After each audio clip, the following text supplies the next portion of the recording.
Hey there, what's going on? It's GannJourneyman here. Thank you so much for taking the time to check out this video. This video is going to be part of the chart squaring series, and what we're going to cover today is about the the vernal equinox, the spring equinox, and how to use that with squaring our charts.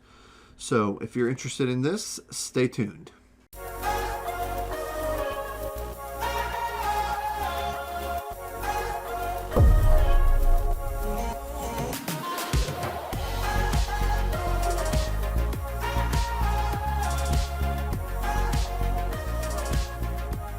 So this method relies upon the spring equinox. As Gann mentioned, there are important dates, and 4 of these important dates out of his list is the changes of the season, for possibly being points of changing the trend. I'm sure you're aware of how this works, but if not, I'll give you a quick idea on the strategy for the chart squaring method. So we have 0 Aries here, which is the spring equinox, or usually it's March 21st. For us, it's going to be kind of falling on March 20th since 2015, all the way up to at least 2025. So the sun begins its track northern on the ecliptical plane through the zodiac to the summer solstice, which is the longest day where the sun is at its highest, most northern peak. And then it begins to descent down back into the autumn equinox, where fall is at Libra.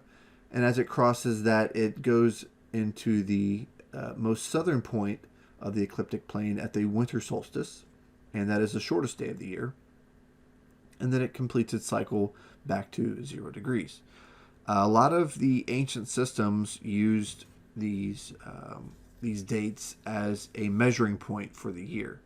So Gann just mentioned to keep an eye on these, as these could be possible points for trend change. So now that we got that out the way, let's look at the chart and see how we can apply this to use it. So let's lay our Gann box, and I went from 3/20/17 to 3/20/2018.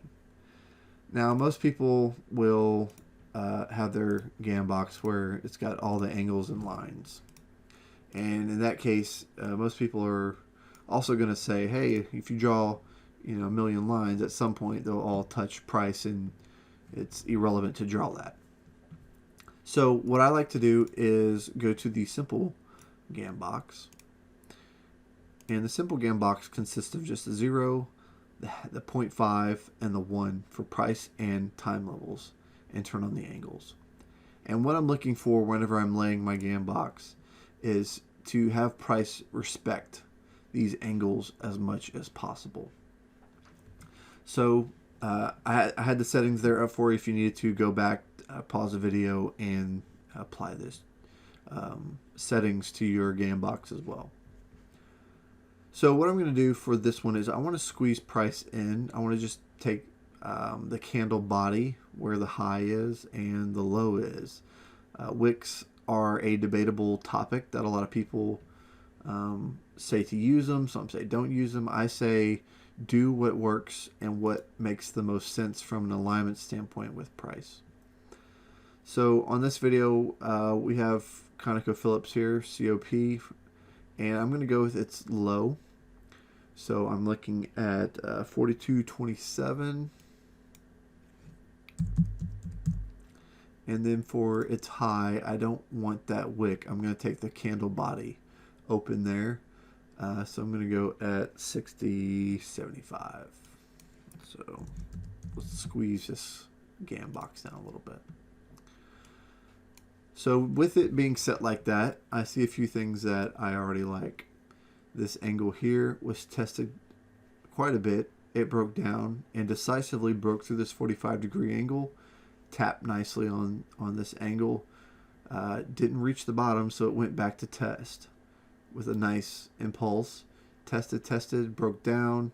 We also have a lot of tests on this angle here again. Basically made at least a double bottom, maybe a triple bottom here, and then came back up, tested this 45-degree angle on the downside, tested the 45-degree angle back on the top side, followed this angle up for trend. I just like the way price action is interacting. So how do you know that you've laid your Gann box properly or that it's square? Well, if you've laid it correctly, whenever you move it and back test it, either going back in time, or if you did like I did, where I have candles in the front here, I can go forward in time. Either way, whichever direction you go, you can back test and see if this is actually going to work for the future. So, what do we have here? Very nice. Came almost right to that angle. Let's go up here. So I probably could work with my pricing here just a little bit more to make that right there more accurate.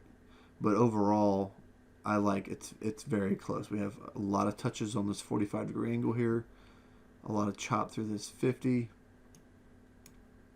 Got a top here.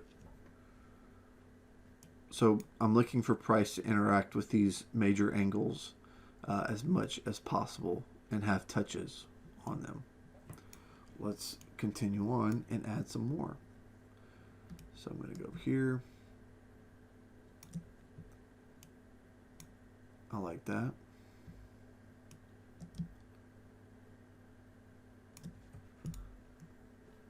Nice touch, touch, more touches, nice touch. So this has a lot of touch points. Let's just throw another one down. We're gonna make sure we keep our alignment. How pretty is that? Touching right on the bottom there. And last one. Okay. So if you're zooming into areas like this, and obviously we only have a few angles that we're working with, if you need to drill down, you can throw another Gann box within a Gann box. So we could take a quadrant, let's just say where we are currently. I could throw another one,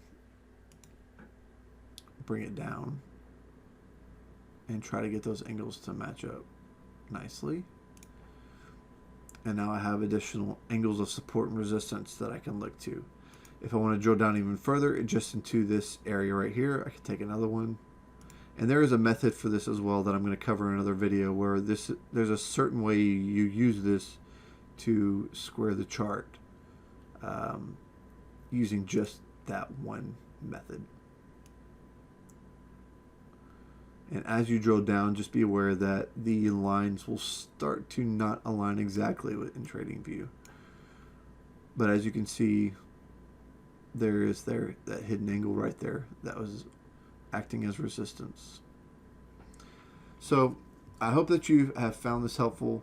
One other thing before I let you go is, if you need additional angles and you don't want to drill down into it like that, you can also change it from being a equinox to equinox cycle to a solstice to solstice cycle. And what I mean by that is, you can take the same Gann box, because it's the same duration of time, and align it with the zero. So instead of going and just adding on to the end here as another block, you would split the two blocks in half and add your Gann box there. So as you can see, it creates additional angles that you can use as support and resistance as well. So that's just another little tip that you can use. Try this on your charts and let me know what your thoughts are in the comments below. I appreciate you watching, and hopefully you have found this helpful and it'll help you with your trading. Until next time, I'll see you later. GannJourneyman signing off, and I'll see you in the next video.